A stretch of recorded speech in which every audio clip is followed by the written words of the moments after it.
चलिए एक और बड़ी खबर की ओर रुख करते हैं। देहरादून से ही जुड़ी हुई यह बड़ी खबर रहेगी, जो आपको बता दें कि मौसम विभाग ने मौसम को लेकर अलर्ट जारी किया है। एक बार फिर से मौसम के बदलने को लेकर अलर्ट जारी किया गया। बारिश और बर्फबारी की संभावना जताई है। उत्तरकाशी, चमोली और पिथौरागढ़ जिले में बारिश और बर्फबारी की संभावना जताई। तो आपको बता दें कि मौसम विभाग ने अलर्ट जारी किया। एक बार फिर से मौसम में बदलाव की उम्मीद जताते हुए बारिश और बर्फबारी की संभावना जताई है। उत्तरकाशी, चमोली और पिथौरागढ़ जिले में बारिश और बर्फबारी की संभावना जताई। तो मौसम विभाग ने अलर्ट जारी किया है। एक बार फिर से मौसम में बदलाव को लेकर यह अलर्ट जारी किया गया और मौसम विभाग का ये कहना है कि आने वाले कुछ दिनों में बारिश और बर्फबारी हो सकती है। संभावना जताई गई है। उत्तरकाशी, चमोली और पिथौरागढ़ जिले में बारिश और बर्फबारी की संभावना मौसम विभाग ने जताई है। ज्यादा जानकारी लेंगे, सहयोगी सोनू लगातार हमारे साथ बने हुए हैं।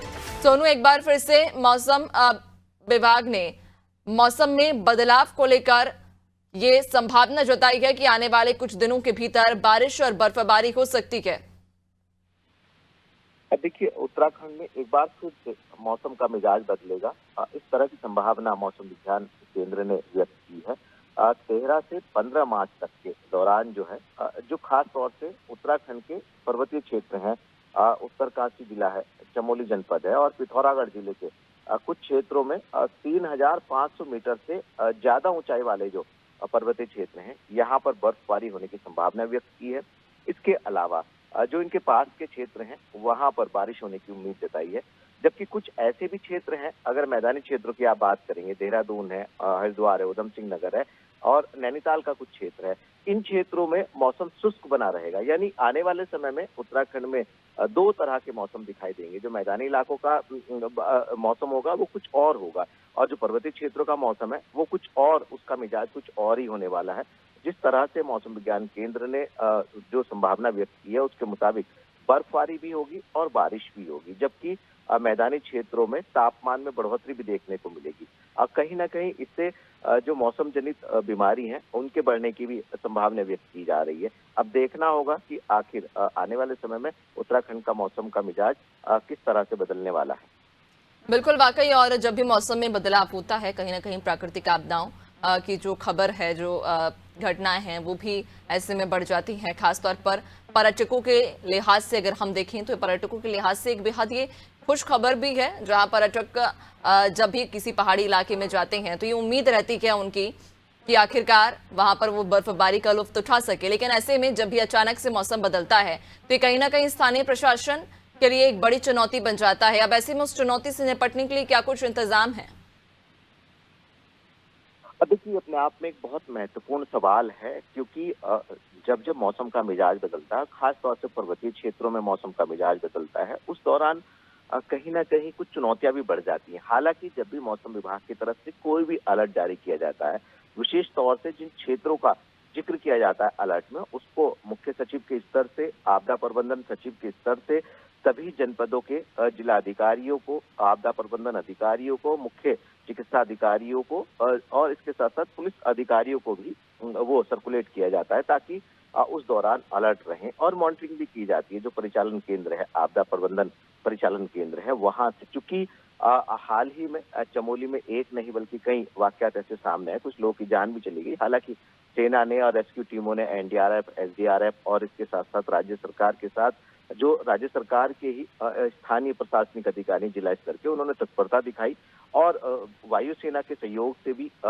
जो है कुछ लोगों की जान बचाई, जबकि कुछ को नहीं बचाया जा सका। तो ऐसे में कहीं ना कहीं जिन एरिया के लिए, जिन इलाकों के लिए अलर्ट जारी किया जाता है, ऐसे में सतर्कता बरती जाती है और इसकी मॉनिटरिंग पर भी खास तौर से परिचालन केंद्र के अधिकारी जो हैं वो विशेष तौर पर तैनात रहते हैं। तो ऐसे में कहीं ना कहीं जो चुनौतियां, इन चुनौतियों को कैसे पार पाया जाए, इन चुनौतियों का रिस्पॉन्स टाइम कैसे कम किया जा सकता है, इस पर भी सरकार का फोकस बन जाता है। बिल्कुल, वाकई। यानी स्थानीय प्रशासन भी अब मौसमी जो भी बदलाव होंगे या जो भी प्राकृतिक आपदा अगर घटती है तो उससे निपटने के लिए तैयार है। लेकिन अगर सोनू बात उन श्रद्धालुओं की करें, यात्रियों की करें, क्योंकि चारधाम यात्रा भी अब जल्द की शुरू होने वाली है और चारधाम यात्रा को लेकर भी जो स्थानीय प्रशासन है वो युद्ध स्तर पर तैयारियां कर रही है और ये एक बड़ी जिम्मेदारी भी स्थानीय प्रशासन की बन जाती है, क्योंकि जब भी यहाँ पर कोई धार्मिक यात्रा शुरू होती है तो अमूमन उम्मीद से ज्यादा लोग पहुंचते हैं और उनकी सुरक्षा एक बड़ी जिम्मेदारी बन जाती है।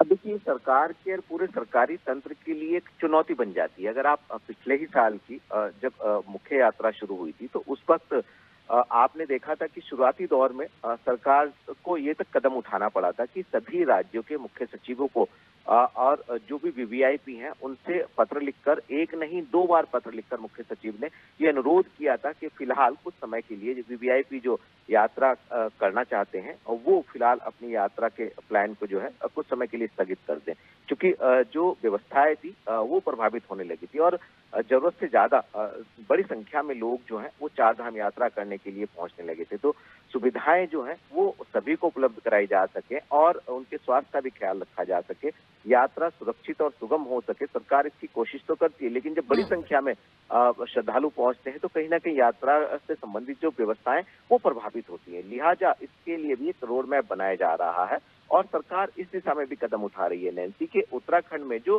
फ्लोटिंग पॉपुलेशन है या जो उसका आंकलन है वो तकरीबन 7 से 8 करोड़ का है। ऐसे में इसके लिए संसाधन कैसे जुटाए जा सकते हैं और जहां पर जो परिस्थितियां हैं वो अनुकूल नहीं होती है, वहां पर कैसे संसाधनों को और सुविधाओं को उपलब्ध कराया जा सकता है। तमाम ऐसे पहलू हैं जिनकी प्लानिंग सरकार कर रही है। इस वक्त भी शीतकालीन यात्रा चल रही है और आने वाले समय में जब मुख्य यात्रा होगी तो बड़ी संख्या में श्रद्धालु पहुंचेंगे, तो कहीं ना कहीं उनका ख्याल रखा जाए। सरकार इसके लिए एक रोड मैप तैयार कर रही है और इसी परिप्रेक्ष्य में आज मुख्यमंत्री की अध्यक्षता में बैठक भी होने जा रही है।